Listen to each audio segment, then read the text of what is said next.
ఆడతనమా చూడతరమా. చూడాలంటే మగతనం ఉండాలిరా. నీకు చూడు పిన్నమ్మా సాంగే పర్ఫెక్ట్. ఏంటి దాసు ఈ రోజు చాలా చిరాగ్గా ఉన్నట్టున్నావు? మరి ఏం చేయమంటావురా, ఈ బడిలో ఏ ఒక్క టీచరు సరిగ్గా లేరురా. నువ్వు ఏ టీచర్ గురించి అంటున్నావు? అదేరా, ఆ ఇంగ్లీష్ టీచర్ ఉంది, తను గ్రామర్ నేర్పించడానికి వస్తుందా లేక గ్లామర్ చూపించడానికి వస్తుందో తెలియడం లేదు. పెద్ద అందగత్తిలాగా జనం అందరినీ తన చుట్టూ తిప్పుకోవాలని చూస్తుందిరా. మిగతా వాళ్ళందరూ తెలుగే రానోడు తెలుగు టీచర్, సెన్సే లేనోడు సైన్స్ టీచర్, బుర్రే లేనోడు భూగోళం టీచరు.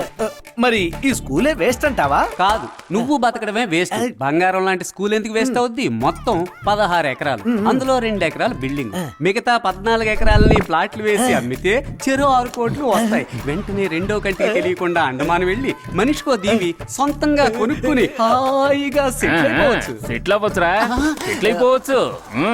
మన స్కూల్ యొక్క గొప్ప అంశాల గురించి మేము సీరియస్ గా డిస్కస్ చేస్తున్నాం సార్. నువ్వు మా అందరినీ నీచంగా ఈ మైక్ లో తిడుతూ మాట్లాడడం మేమంతా వినే వచ్చావురా. ఎలా నువ్వు నన్ను ఎదవనుకున్నావట్రా? ఎలా అనైందిరా? నేనే అనుకోకుండా ఆన్ చేశాను దాసు. తెల్ల పంది, నా సౌండ్ కి రీసౌండ్ ఇచ్చి నన్ను ఇలా ఇరికించావు కదరా. ఎప్పట్లాగే బయటికి పోరా. ఎప్పట్లాగే నన్ను మన్నించేయండి సార్. పరలోకమునందున్న ప్రభువా తండ్రి, తెలుసో తెలియకో నేను చేసిన తప్పులను మన్నించి క్షమాభిక్ష ప్రసాదించమని వేడుకొనుచున్నాను. దయగల తండ్రి, ప్రభువా, నన్ను విడువను నాయనా. సార్, ఇందాక స్టూడెంట్స్ తో బాయ్ ఏ మూడ్ బీచ్ ఏ మూడ్ అన్నారుగా. బాయ్ తో బీచ్కి వెళ్తే అసలు మూడ్ ఎలా వస్తుంది చెప్పండి.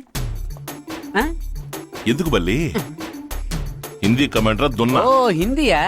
ఏక్ తో 3-4. ఆ తర్వాత ఏంటో నేర్పలేదే పింకిలా. దాసు, ప్రేయర్ కి టైం అయింది, జెండా ఎగరేయడానికి ఏర్పాటు చేయి. Okay sir.